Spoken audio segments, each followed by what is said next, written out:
Hey, Dai-san here. It's been a while since I brought this kind of content, but I'm doing a raid review for the rerun of the Giant Form raid. So, he's the same boss from last time with just a few tweaks. He is weak to Earth, Electric as elements, and he's resistant to all the other ones. He's immune to every status except for Seal, where he's 50% resistance, but then he has a buff which gives him the first 3 turns of immunity, so ideally you can only seal him on turn 4. And he is physically resistant to attacks up to 30%, so that means magic attack units are going to do a bit more damage. He's an insect. I actually don't remember if he was an insect last time, or if he's an insect this time again, but he's still tech, which was, I think, true last time. So, not sure if it's a bit of a change or not. So, his attack pattern is actually, this is a predicted attack pattern. So, most of this information I got from Randomseed, from the Overlord Discord.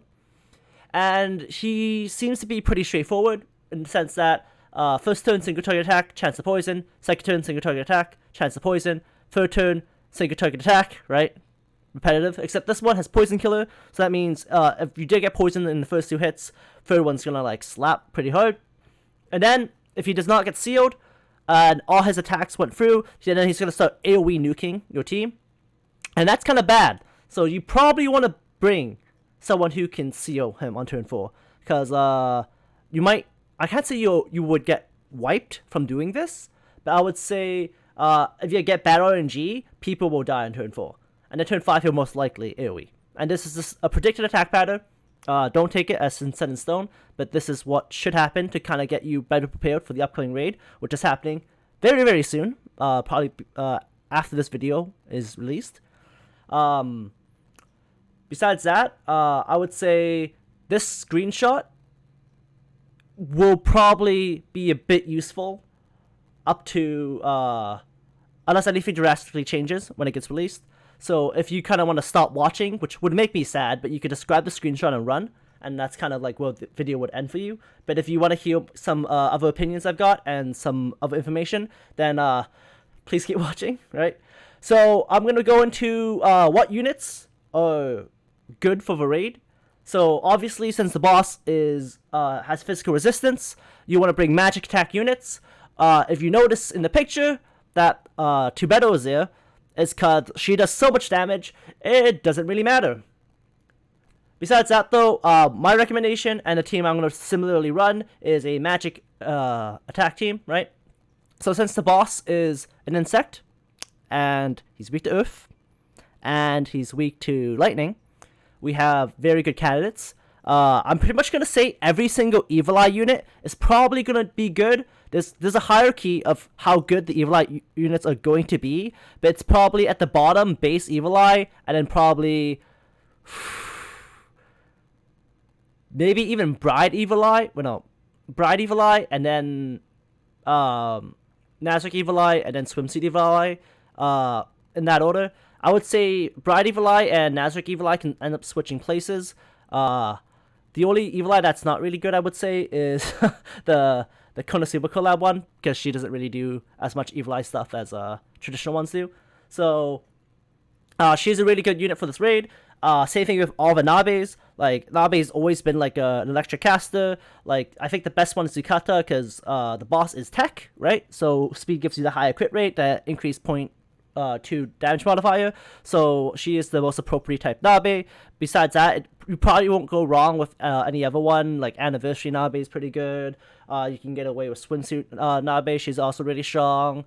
You could even run, I wouldn't recommend it, you could run like Bride Nabe as well. But yeah, there's a lot of options you get, right? So you do want to hit those weaknesses. Magic attack on Shizu's multi-hit is why she's on, I can't say this list on this image, because Shizu has always been a really good raid DPS, especially magic damage wise. You can still run physical DPS, like Adinala from the Cautious Hero rerun. She's really strong, because she has OD Gen on her multi-hit, and that's your bread and butter. So you spam the multi-hit, you get full bar, especially if you have high OD levels and you just go to town. It's really strong, really good. But you do suffer from that penalty. So going through the boss, if you do want to seal him, there are a few good sealing units. Newness is probably my go-to because not only does Newness have a chance to seal / paralyze. Paralyze is probably not going to happen this raid, unlike the other ones. But she has a good chance to seal. She is magic defense shred as well, so she does kind of like 3 jobs in one. So she's a really go-to debuffer. Especially for magical DPS teams. And if you're building a magical DPS team, then why not bring Nazarick Irons, right? So Nazarick Fest Irons, he is the best magic buff in the game. High magic attack, high skill damage, high critical chance. He's kind of like the best magic buffer that you would want to run. For subsequent teams, if you're running physical DPS teams, Valkyrie is a good buffer, and Lacus is a good buffer, right? If you need general buffer, you could run like Yoshinon, you can run Bride Shoutier, and then if you want like a debuffer, I would even say Naofumi would be pretty decent for this raid. Naofumi has a really good single target shred debuff, and not only that, he has cover, so for the first couple of rounds, he can actually intercept the tentacle attack, and then you can use his, I'm not sure if you want to waste a turn doing this, but you could technically throw out his 4-stack resistance, so that is 80% resist against attacks for 4 attacks, which will block the first 3 tentacles if he's fast enough, and then maybe the AoE too, depending on turn order. So that is another option for debuffers. Yeah, ideally you should always try to build a team best suited to your characters for the raid. I'm just trying to throw out some general good suggestions if you have a bunch of units and I kind of just hemming and humming about what kind of team you should run. Besides that, we'll go to a little bit about Relics. If you can see in the background, I'm sure it's still on banner, but the new Mare Relic recommended reading is like the best relic for this raid in terms of it gives you everything you want. Like it gives you Earth Strengthen and it gives Instant Killer. So you throw this onto Evil Eye, Swimsuit Evil Eye, and you just shell damage. It's the same thing during the anniversary raid when we had that beautiful dog killing relic, right, from the anniversary with Nabane Solution on it. And then raid rewards this time is relic choice scroll. You get 2 of them. The first one is just the general pool relics. Second one is gacha pool relics.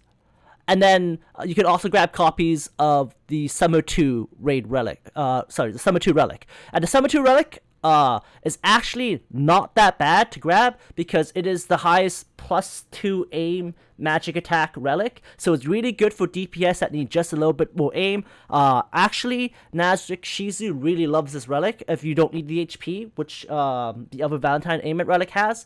The very specific magic attack and +2 aim. So if you don't need the HP on that relic, this one is good for magic or physical attackers because it's just general damage up. It has really good attack stat, and you should grab this one if you don't have a good kind of like aim attacker relic. I Bow Before You is not bad for just the large amount of aim it gives, but it doesn't have as much like raw attack stats if you're looking for that. Anyways, the most important thing is there's also for like a Gorillion points the raid relic choice banner exchange scroll, and this has what I have to say some of the best relics in the game. If you ever check out my tier list, which is posted on the Reddit by someone or on the Discord server or on like another Discord server, it's that one tier list, tier maker relic list that you kind of see every once in a while. Same thing with the character list. I'm probably responsible for the most of them that you see online, but just look at this list I made, and you can see like some of the best like relics hard to get in the game. You got like Flower Relic, which is physical attack and aim. I would try to be gunning for this really hard this raid season myself. There's the Samurai Relic, which gives you a lot of physical attack if I remember, and it's just also really, really bloody strong. The Saint, which is one of the better regen relics in the game with a large health pool, gives you a bit of speed to your tank. And then there's Christmas Twins, right? Or Santa Twins, right? And that's also one of the raw stat stick 2820 HP attack relics. Gives you a large chunk of attack, minus speed as well. Then there's some other, like, okay ones if you really want to. We've got the Naked Company, right? Which is just a better staff, but kind of good for dark units. You got the Fox Relic, which I'd say is the worst one in this batch. You just kind of clean pass over it. You'll thank me later because it's not that great. You got the other Onsen Relic. This one is just a general stat stick relic overall. I think it begins with, I think, 10% overdrive charge to start fight, but this has a lot of good general stats. If you're a collector, grab whatever one you like, but I would recommend, though, the Flower Relic or the Samurai Relic or the Santa Relic or Saint. And the last one is the New Year's Courage Relic, which gives you 1 stack of Courage. It's not bad. It's kind of like the, oh shit, I fucked up, but I get one more chance. You only come back with, like, 1 HP. So, like, you kind of need to buffer it. So, like, if you're going to die, you need your heal to go right away after or before. Because, worst case scenario, you come back up and then just hit you again before you get to your turn. And that's just super depressing. But yeah, no, so these are the 8 relics that are exchangeable on the scroll, and I would say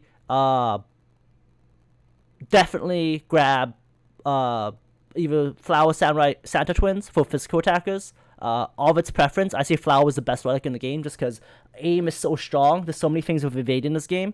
And then maybe if you already have all these, like a bunch of relics, Saint's not bad to grab too. Saint gives you a lot more HP than Doll in the long run, but even then with only 1 copy, it still gives you a large chunk of HP. So even if you already have like all the physical attack relics, then maybe grab Saint. It's not bad. I feel like any of the other 4 relics are not that great.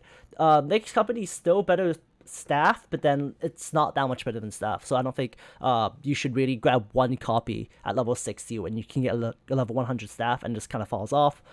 Same thing with Fox Relic, just garbage. I just don't like how it's designed, like effect wise, not art wise. Art wise is pretty okay. And then stat stick relics aren't generally things people really use, so like the Blue Roses Spa Relic is just so. So not really that great. Courage Relic is the same thing. Courage I don't think is that strong of a stat, especially unless you're like Albedo 2, where she just gets a bunch of HP back, so she's not in instant death threshold. But yeah, I think that wraps up this raid review. If you guys want me to actually start reviewing content again, then definitely let me know in the comments, because if not, I'm just probably going to stick to bi-weekly podcast episodes.